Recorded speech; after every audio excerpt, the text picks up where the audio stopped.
Hello YouTube, welcome to another model railway workbench video, which hopefully will be released on a Wednesday at some point in the future. You may have been wondering what I've been doing these last few months. I haven't really posted very much on YouTube, mainly because I've not been around the layout very much. The last time I was there was May, so we've had June and July, and I've done a lot of filming on it, but I haven't quite finished a video which I'm producing at the moment, which should be basically showing off the South Eastern and Chatham stock.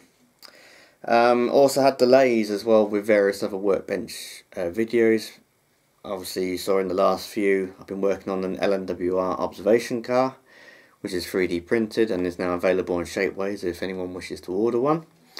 But unfortunately I got to a point where I couldn't go any further because I'm waiting to get the transfers for the coach from HMRS, which don't have them in stock at the moment.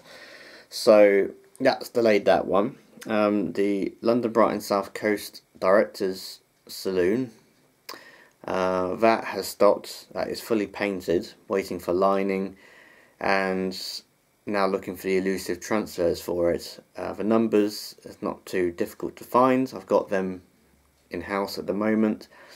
But I need the London Brighton South Coast crest, which goes on the panels on the side of the coach, 2 on each side, so 4 in total. And at the moment that is ongoing, and I haven't actually got them yet, so that's another delay to that one, which delays the magazine articles for that one, although the first one of that, part 1, is due out next month, I believe, in the Railway Magazine Guide to Modelling. So what have I been doing these last few months? Now I've had an old Hornby Schools for a very long time on my shelf, which I bought for 20 something quid off eBay, and I was sitting there going, oh, what can I do with that? It's a bit like what I did with the M7. I was like, what can I do with that? And I transformed that into a an E-class Metropolitan tank, so Metropolitan 1. I sat there thinking, well, what can I do with it? It's quite badly damaged. It has a body shell. The tender's quite damaged.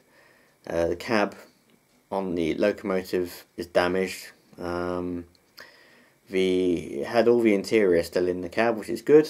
But most of the bits on the body were missing. Chimney and damage on the front. Missing lamp irons and missing buffer beam. So it looks like it had been dropped at some point. But the chassis looked pretty good, and it didn't have any signs of Mazak rot, which some of them do have, where the chassis crumbles, so it's generally in good condition. So I thought it was a bit of a waste to just throw it away or just use it as spares. Until I started Googling schools on Google, obviously, and I found a picture, which made me quite interested. As some of you know, I like odd and interesting things, as you can see by that rather big blue bully that I built a number of years ago. But I came across this photo. Now you can find this on Google, just Google Streamlined Schools or Air Smooth Schools, and this pops up. This was a mock-up. It never left the works, it never ran, and what it is, it's basically A schools with a coat on. It's basically a mock-up built out of plywood. So underneath there is a proper loco. As you can see in the back, the windows, there are no windows, it's just painted on. So it's just simply a mock-up of what it could look like if somebody put an air smooth casing over the top of it. I believe this is probably Bullied's doing, as he likes streamlining things, or air smoothing things I should say. And it looked quite interesting to me, and although to me it only looked about half finished, you can see some various bits over the reverse link, for example. It just didn't look quite finished. It looked sort of the first stage of development, if you know what I mean. So I messaged a friend of mine, one you know probably know quite well on the exhibition circuit, Graham Muzz. He's got his layout to Fisherton and Surham, and also his little wharf layout. I can't remember the name of it, but he's usually about with a layout somewhere.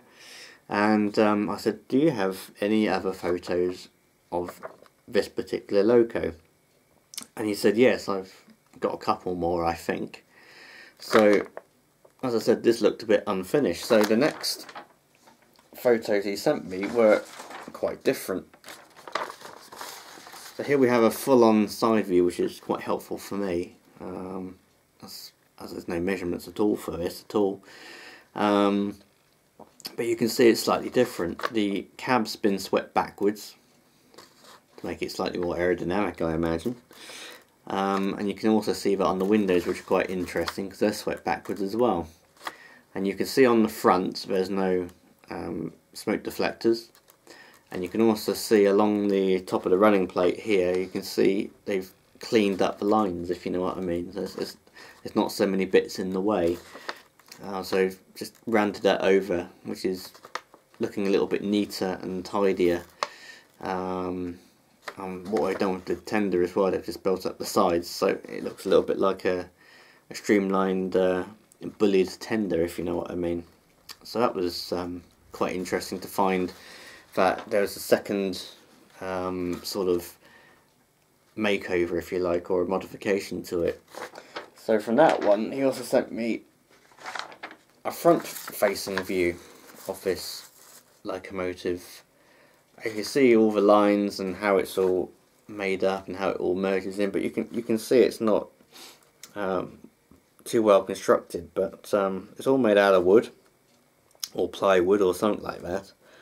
And it has some weird star or sun shaped thing on the front, which is a bit weird. That won't be going on what I'm doing, but I think it spoils the lines a little bit.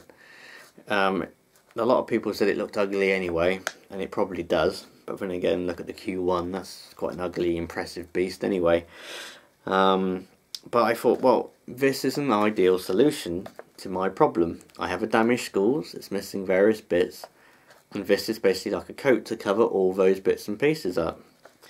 So I thought, great, I can do that, it's not a problem. I got some brass, and brass is about 0.3 of a mil thick, and it can be used like the wood casing.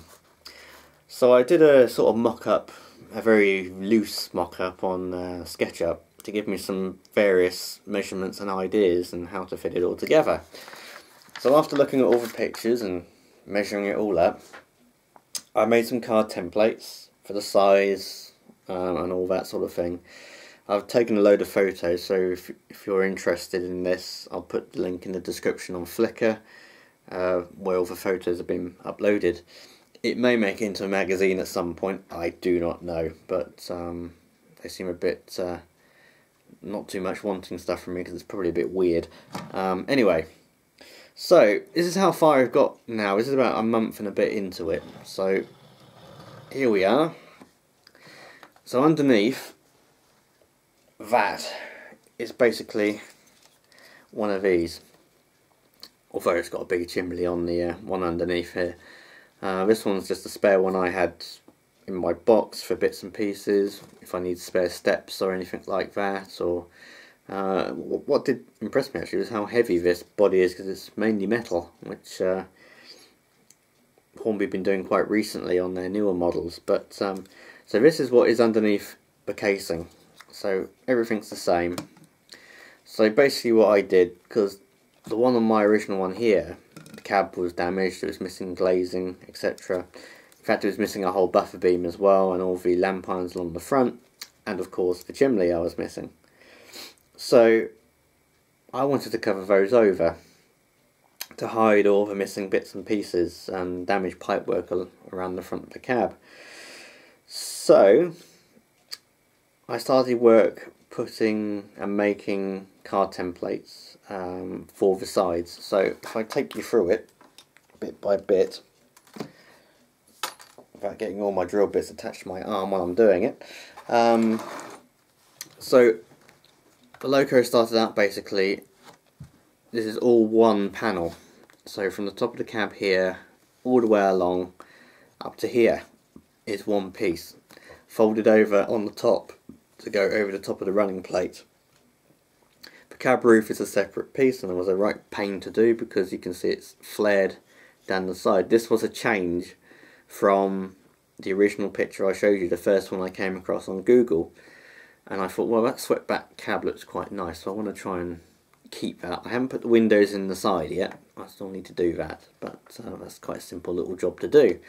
So that's all one piece up to here, and then the cab's a separate piece with the extra flares down to the side. The two side pieces are one piece all the way up to the front here, and you can see my section along the top here. This has been made of two pieces, 2mm wide brass strip, and then a C-section, a brass C-section, which has been flattened out and curved over at like a quarter of a circle, if you know what I mean. And that's been soldered on top of that and then soldered to the sides, and that makes it nice and rigid. And I still need to make some front bits which curve down into the front. Now the front section is completely one section soldered onto the back section.